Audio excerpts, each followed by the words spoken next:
تھوڑے تھوڑے پیچھے ہو جائیں آپ لوگ. ایک گزارش یہ ہے کہ سب سے پہلے میں طاہر بشیر مغل صاحب کو، مقصود گل صاحب کو اور ان کی تنظیمی ٹیم کو مبارکباد پیش کرتا ہوں، جنہوں نے شبانہ روز محنت کر کے انہوں نے یہ خوبصورت تنظیم بنائی ہے اور یہ مجلس سجائی ہے.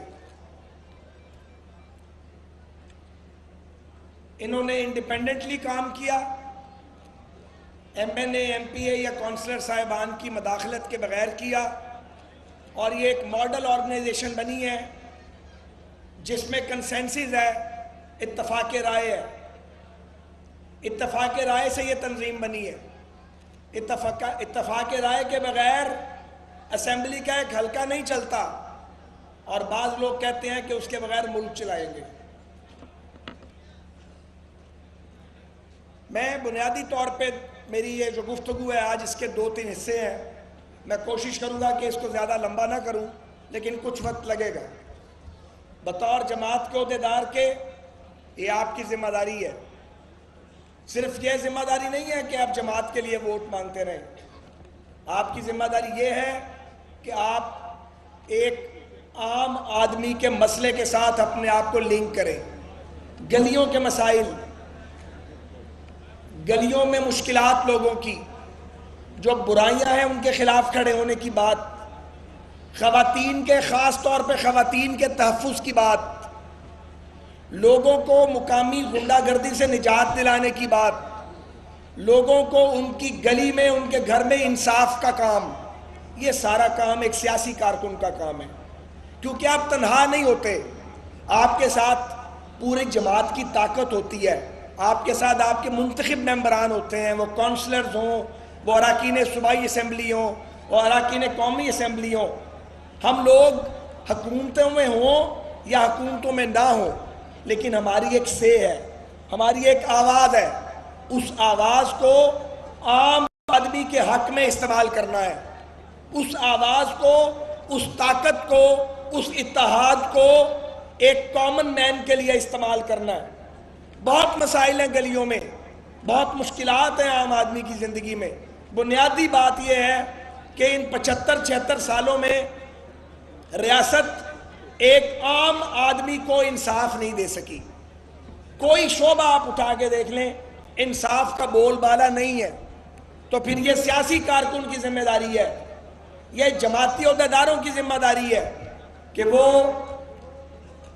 وہ عام آدمی کو انصاف دلانے کے لیے اپنا رول پلے کرے. اس حلقہ انتخاب کے اندر آپ جانتے ہیں ہم بدماشوں سے ووٹ نہیں لیتے، ہم بھتہ خوروں کو ساتھ نہیں ملنے دیتے، ہم قرضہ گروپوں سے اپنے آپ کو دور رکھتے ہیں. میں نے ساری زندگی 2 نمبر لوگوں کو قریب نہیں آنے دیا، اور یہی کام میرے ان ساتھیوں کا ہے جو ساتھ بیٹھے ہیں میرے سارے.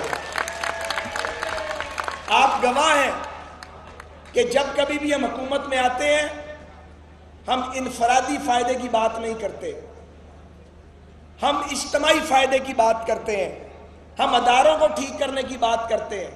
اس حلقے میں آپ نے 40 نئے سکول بنائے، آپ نے یہاں لڑکیوں اور لڑکوں کے کالجز بنوائے، آپ نے پارکس بنوائے، آپ نے گلیاں سڑکیں تو بنائی، انڈر پاس بنائے، آپ نے لوگوں کے مسائل کو حل کیا.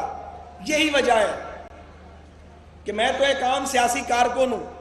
جب 2018 کا الیکشن ہوا تو ایک طرف اسٹیبلشمنٹ کا قہر تھا، ایک طرف جانبدار عدلیہ کے نظریہ ضرورت کے فیصلے تھے، سامنے جیل نظر آ رہی تھی.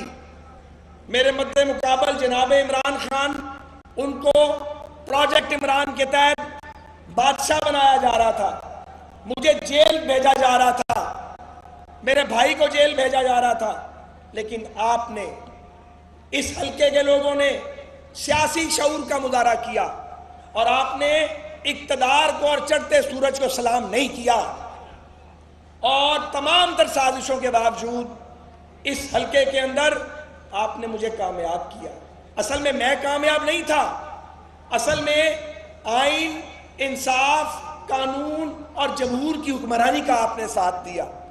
آپ نے صرف نواز شریف کا ساتھ نہیں دیا، ہمیں گرانے کے لیے میاں نواز شریف کو جان بوجھ کر جیل میں ڈالا گیا۔ وہ کوئی فیصلہ تھا؟ وہ کیا فیصلہ تھا جو اقامہ کی بنیاد پہ میاں نواز شریف کو نااہل کر دیا گیا؟ وہ سازش تھی، فیصلہ نہیں تھا۔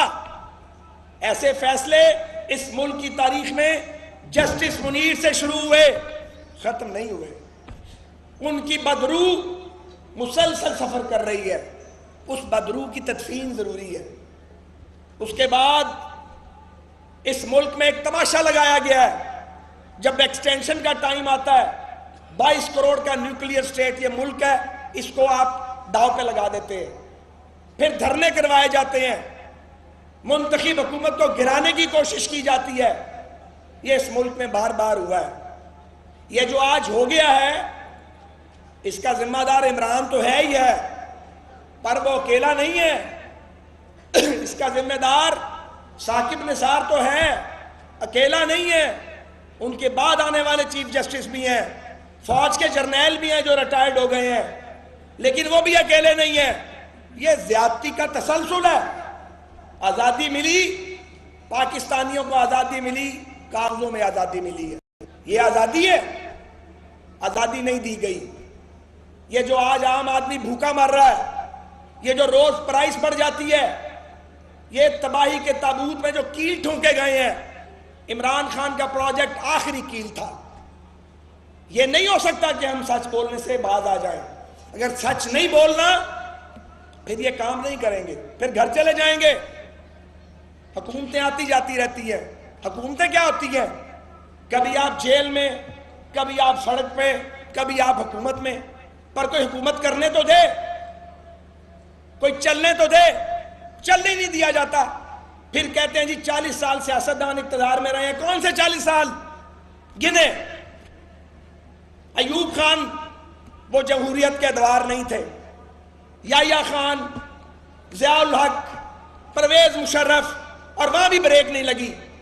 جب ایکسٹینشن کی بات آئی، نقاب پوش مارشل اللہ سامنے آ گیا۔ یہی سچ ہے، ملک تو چلنے ہی نہیں دیا۔ اور پھر وہ ججز جو سفارشوں پہ لگے، جو میرٹ پہ نہ لگے، جن کے چیمبر کے لڑکوں کو پھر اس کے بعد آگے لایا جائے، وہ میرٹ پر آتے ہیں۔ اس لیے یہ نظام عدل نہیں چل سکتا۔ میں پوری ذمہ داری سے بآواز بلند کہنا چاہتا ہوں، یہ نظام عدل ملک کو انصاف نہیں دے سکتا۔ اس نظام عدل کو بدلنا پڑے گا۔ اس پر میں آگے بھی بات کروں گا۔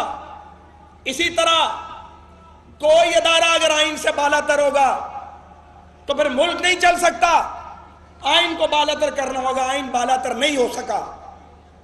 جو جمہوریت ملی وہ ریموٹ کنٹرول سے چلانے کی کوشش کی گئی، جمہوریت کو زنجیریں ڈالی گئی۔ اس عمران سے ہماری شکایت کیا ہے؟ شکایتیں تو بہت ہیں، سب سے بڑی شکایت ایک ہی ہے کہ جو بات ٹھوکریں کھا کے در بدر ہو کے مسلم لیگ نون اور پیپلز پارٹی اور باقی جماعتوں کو سمجھ آ گئی، تمہیں سمجھ کیوں نہیں آئی؟ جب سب کو سمجھ آ گئی تو تم ان کو اویلیبل ہو گئے سازش کرنے کے لیے، کیونکہ تمہیں وزیر اعظم بننا تھا۔ تم کسی کی ٹانگ کاٹنا چاہتے تھے، کسی کا سر کاٹنا چاہتے تھے، کسی کا منہ کالا کرنا چاہتے تھے۔ اب وہ گند کھل کر سامنے آ رہا ہے، وہ آنا ہی آنا تھا ایک دن۔ سازش کبھی چھپی نہیں رہتی۔ تو میں آپ سے یہ گزارش کرنا چاہتا ہوں کہ میں آج آپ کے سامنے اور اس میڈیا کے ذریعے مسلم لیگ نون کا اور پاکستان کی سیاسی جماعتوں کا، جمہوری جماعتوں کا، جتنی بھی جمہوریت ہیں، ان کا مقدمہ پیش کر رہا ہوں۔ ہمیں جب موقع ملے، نواز شریف کو جب موقع ملا، نواز شریف تو بآواز بلند، وہ تو لاؤڈ نہیں ہے، وہ تو بھڑک نہیں لگاتا، وہ تو دھیمے لہجے میں بات کرنے والا سیاستدان ہے۔ تو جب نیوکلیئر کا فیصلہ آیا تو وہ فیصلہ اس لیے کر گیا نواز شریف کے 2/3 اکثریت دی تھی قوم نے۔ بین الاقوامی پابندیاں لگیں، مہنگائی بڑھ گئی، لیکن پاکستان زندہ رہا اور پاکستان ناقابل تسخیر ہوا۔ وہ فیصلہ یقیناً ریاستی ادارے ساتھ کھڑے تھے، لیکن پارلیمنٹ کی طاقت ساتھ تھی، قوم ساتھ تھی، پوری قوم نے بھگتا۔